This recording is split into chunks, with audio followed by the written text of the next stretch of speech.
A mai videó egy picikét más lesz, ugyanis a szóban forgó fegyverről, a VZ58-ról nem csak képeket fogok mutatni, hanem annál valami sokkal kézzelfoghatóbbat.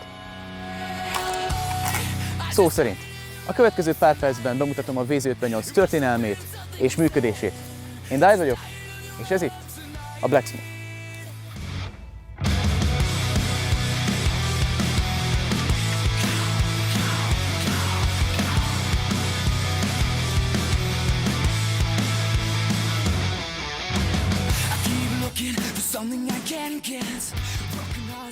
Kezdeném a videót egy disclaimerrel, ugyanis a fegyver, amit a kezemben tartok, egy hatástalanított darab, ami azt jelenti, hogy lövést nem tudnék vele leadni, ugyanis a töltényűr el van dugítva, valamint a zárkeret 45 fokban le van fűrészelve, illetve a zárfejben nincsen benne az elsütőszeg sem.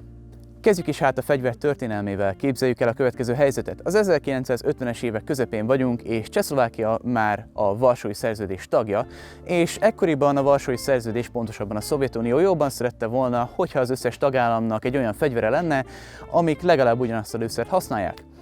Csehszlovákia sajnos nem ebben a helyzetben volt, ugyanis korábban a VZ52-es öntöltőpuska, illetve az SA-24-es és 26-os géppisztolyok voltak náluk hadrendben, amikből egyik sem volt szovjet lőszert használó fegyver. Így hát 1956-ban neki is fogtak a VZ58 tervezésének, és ekkoriban még egyébként nem így hívták, mivel a fegyver csak 1958-ban került hadrendbe a csehszlovák néphadseregben, és igazából mindmáig használja a szlovák hadsereg. A fegyvernek igazából 2 darab fő altípusa létezik. Az első a VZ58P, amit itt a kezemben tartok, ez a fix tusú fegyver, illetve létezik a VZ58V, ami a behajtható, pontosabban jobbra behajtható váltámasszal rendelkezik, amiket a légi mobilitású egységek használtak.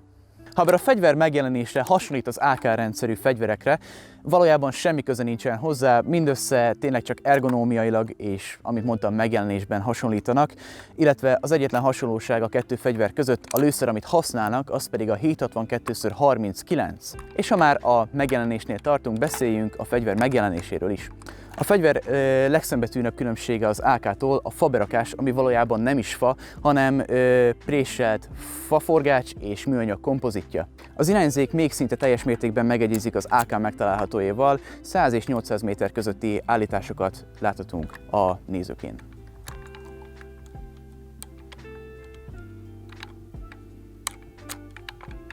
Ha közelebbről megnézzük a tokot, már láthatjuk az AK-ról jól ismerhető tárkioldási és tárbehelyezési módszert, a tok jobb oldalán pedig láthatunk egy másik kis gombot, ami a zárakasztó.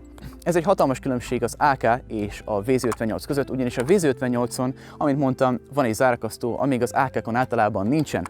A lényege az, hogy amikor a lövész kifogy a lőszerből, vagyis pontosabban a tár kifogy a lőszerből, a zár hátraakad. Ez egy vizuális jelzést ad a lövésznek, hogy kifogyott a lőszerbe és újra kell töltenie, és miután egy töltött tárat helyezett a fegyverbe, szimplán hátrahúzza a zárkeretet egy kicsikét, és továbbá a tok jobb oldalán láthatjuk a tűzválasztókart, aminek 3 állása van, vízszintesen előreállítva egy 30-as jelzés a tokon jelzi az automata tüzelési módot. Ha függőlegesen lefelé állítjuk ezt a tűzválasztókart, bebiztosítjuk a fegyvert, illetve ha vízszintesen visszafelé állítjuk az 1-es jelzés felé, akkor félautomata tüzelési módba helyeztük a fegyvert. A megjelenés mellett azonban a legnagyobb különbség a kettő fegyver között a működésükben és a mechanikában rejlik, ugyanis még az AK egy hosszú löketű gázzugattyús forgózárfejes gépkarabély, addig a VZ58 egy rövid löketű gázzugattyús, égzáras és lineárisan mozgó ütőtestes fegyver. A fegyver mechanikai adottságait legjobban úgy tudom nektek bemutatni, hogyha szétszerelem azt. Azonban minden egyes szétszerelés előtt a legfontosabb tennivalónk az, hogy ellenőrizzük, hogy a fegyver töltetlen-e. Ezt úgy tesszük, hogy a tárat kivesszük a fegyverből, majd akár többször is felhúzzuk a fegyvert, nem esett ki belőle semmiféle lőszer, megnézzük a töltényűrt, ami ebben az esetben el van dugítva, a fegyver tiszta. Kezdődhet is a szétszerelés. A szétszerelés első lépése után a tokferél alatt lévő csapot kihúzzuk, majd a tokferelet elsőnek előre, aztán felfelé nyomva levesszük a tokról. Láthatjuk, hogy a tokferélben 2 darab rugó bújik meg. Az első rugó a helyretoló rugó, a másik pedig az ütőtest rugója, amit mindjárt látni is fogunk. Az árkelet eltávolítása szintén egyszerű, hátrahúzzuk azt, aztán kiemeljük a fegyverből. Az árkeretben találhatjuk magát az ütőtestet, amit mindjárt bemutatom, hogy működik és hogy mozog a fegyver tokjában. Láthatjuk a zárvezetőt vagy zárkeretet, illetve magát a zárfejet és az égzárat.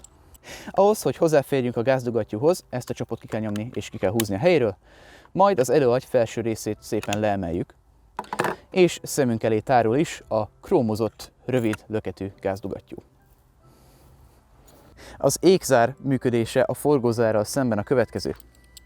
A fegyver tokjába martak egy zárvezető sínt, valamint ebbe martak 2 darab kis zárfelületet, amiben ez a kis A vagy H alakú zárelem, amikor előre mozdítjuk a zárfejet, szó szerint beleesik, és így nem mozdul el a zárfej a helyéről. Csak akkor, hogyha magát a záróelemet megemeljük egy kicsikét. A fegyver elsütése is pofon egyszerű, ugyanis ez az ütőtest lényegében egy rugó feszültsége alatt van, és amikor az elsütő szerkezet ezt elengedi, ez a test előre repül, abba a kis lyukba, az árfejben. Az árfejen belül pedig van egy elsütő szeg, amit viszont a hatástalanítás véget eltávolítottak a fegyverből.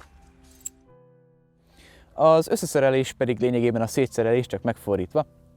Az előagy felső részét a helyre tesszük, ezután pedig a zárkeretet a zárral és az ütőtesttel együtt belehelyezzük a tokba. Ezután a tokfedelet visszarakjuk a tokra, viszont elsőnek az ütőtestet a helyére kell nyomjuk, ehhez félautomata módban kell, hogy legyen a fegyver, és le kell nyomnunk az elsütő billentyűt. Ezután a helyretoló rugót belehelyezzük a zárvezetőbe, majd pedig az ütőtest rugóját is magába az ütőtestbe. A tokfedelet a helyre nyomjuk, ezután a csapot be. Ezután jön a tár, és összeszereltük a VZ58-ot. Kérdésed van, vagy csak szeretnél hozzászólni a videóhoz? Tedd meg azt a komment szekcióban. Ha tetszett a videó, lájkold és iratkozz fel, és ne felejtsd el megnyomni a csengőt a feliratkozás gomb mellett. Ha nem tetszett a videó, hát akkor diszlájkold, és mondd meg nekem a komment szekcióban, hogy miért nem tetszett. Én Dávid voltam, sziasztok!